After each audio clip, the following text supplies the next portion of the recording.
ഏറെയും എന്നതിനാൽ വൈദ്യന്മാരും ആയുർവേദ വിദഗ്ധരും ധാരാളമായി എത്താറുണ്ട്.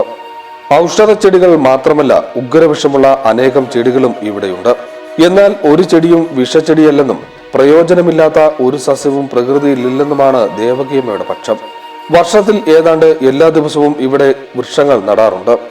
ആദ്യം ഈ പറമ്പിൽ ദേവകിയമ്മ വെച്ചത് മൂവാണ്ടൻ മാങ്ങയായിരുന്നെങ്കിൽ അവസാനമായി കഴിഞ്ഞ ദിവസം നട്ടത് അപൂർവ സസ്യമായ അരൂതയാണ്. മരങ്ങളെ മക്കളെ പോലെയാണ് ദേവകിയമ്മ സ്നേഹിക്കുന്നത്. മരങ്ങൾക്ക് തന്റെ എല്ലാ ഭാവങ്ങളും ചിന്തകളും മനസ്സിലാക്കുമെന്ന് പറഞ്ഞാൽ അതൊരു അതിശയോക്തിയല്ലെന്ന് അനുഭവം മുൻനിർത്തി അമ്മ പറയുന്നു. എന്തെങ്കിലും വെള്ളരി മരങ്ങളുമായിട്ടല്ലേ നമ്മൾ നടുതാനുമായിട്ട് തന്നെ സംസാരിച്ചു. അത് കുറെ പൂത്തു, നമുക്കൊരു കാപ്പ് കാണുന്നില്ല. അപ്പം നമ്മൾ പറയുക പറഞ്ഞേ എന്തിനാ ഇതിന് ഇത്രയും വളവിട്ടിങ്ങനെ നോക്കുന്നത്, വെട്ടിപ്പറിച്ച് കളയാം എന്ന് പറഞ്ഞാൽ തീർച്ചയായിട്ടും അനുഭവത്തിൽ നിന്ന് പറയുകയാണ് ഒരാഴ്ച കഴിയുമ്പോൾ കാപ്പൂ കാണും. അപ്പം നമ്മൾ പറഞ്ഞതിന് മനസ്സിലാവാഞ്ഞിട്ടാണ്, തീർച്ചയായിട്ടും മനസ്സിലായിട്ടാണ്. അല്ല, നമ്മൾ പറയുന്നത് എൻ്റെ ഇതിലെ അനുഭവത്തിൽ നമ്മൾ പറയുന്നതല്ല അതിന് മനസ്സിലാകുന്നുണ്ട്. പക്ഷെ അതിങ്ങോട്ട് പ്രതികരിക്കുന്നത് നമുക്ക് മനസ്സിലാകുന്നില്ല ഉള്ളതേ ഉള്ളൂ. മരങ്ങൾ വെച്ചുപിടിപ്പിക്കുക മാത്രമല്ല, അവയെ കണ്ണിലെ കൃഷ്ണമണി പോലെ കാത്തു സൂക്ഷിക്കണമെന്നും ദേവകിയമ്മ വ്യക്തമാക്കുന്നു.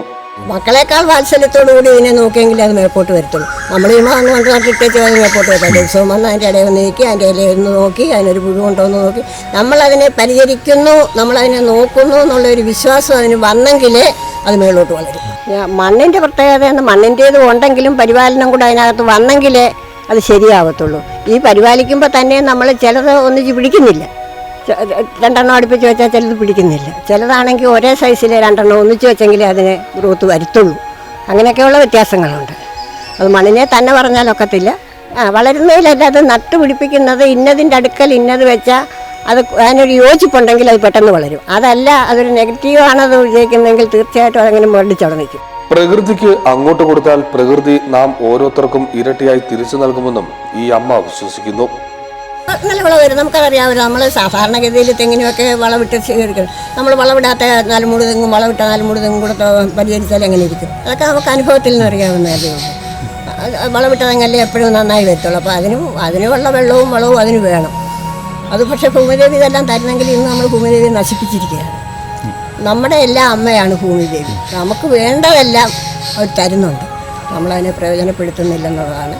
ഔഷധ സസ്യങ്ങൾ കൂടുതലുണ്ടെന്ന് പറയാം. എന്നുവെച്ചാൽ നമുക്ക് ഈ ഇപ്പോഴും ഔഷധ സസ്യങ്ങളെല്ലാം നമുക്കറിഞ്ഞൂടെ. ഓരോരുത്തർ വന്ന് ചോദിക്കും ഇന്നതുണ്ടോ എന്ന് ചോദിക്കുമ്പോഴായിരിക്കും പറയുന്നത് ആരെങ്കിലും കൂടെ കൂട്ടി ഒറ്റക്കാരെയും കൂടെ തില്ല ഇതിനകത്തേക്ക് നോക്ക് ഉണ്ടെങ്കിൽ തരാവുന്നത്. ഇപ്പം അങ്ങനെ വരുന്നവരായിരിക്കും ഇത് കണ്ടുപിടിക്കുന്നത്. പ്രകൃതി സംരക്ഷണത്തിൽ ലോകത്തിന് മാതൃകയായ ദേവകിയമ്മയെ തേടി നിരവധി പുരസ്കാരങ്ങളും എത്തിയിട്ടുണ്ട്. കേന്ദ്ര സർക്കാരിന്റെ വൃക്ഷമിത്ര, സംസ്ഥാന സർക്കാരിന്റെ വനമിത്ര, ഹരിതവ്യക്തി അവാർഡ്, പ്രകൃതിമിത്ര അവാർഡ്, ഭൂമിത്ര അവാർഡ് എന്നീ പുരസ്കാരങ്ങൾ ദേവകിയമ്മയ്ക്ക് ലഭിച്ചിരിക്കുന്നു.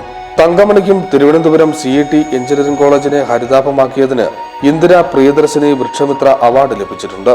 ഇന്ദിരകുമാരി, ഉഷാകുമാരി, പത്മകുമാർ, നന്ദകുമാർ എന്നിവരാണ് മറ്റു മക്കൾ. ദേവകിയമ്മയിലൂടെ ഈ കുടുംബത്തിലാകെ പ്രകൃതി സ്നേഹം പടർന്നിട്ടുണ്ട്.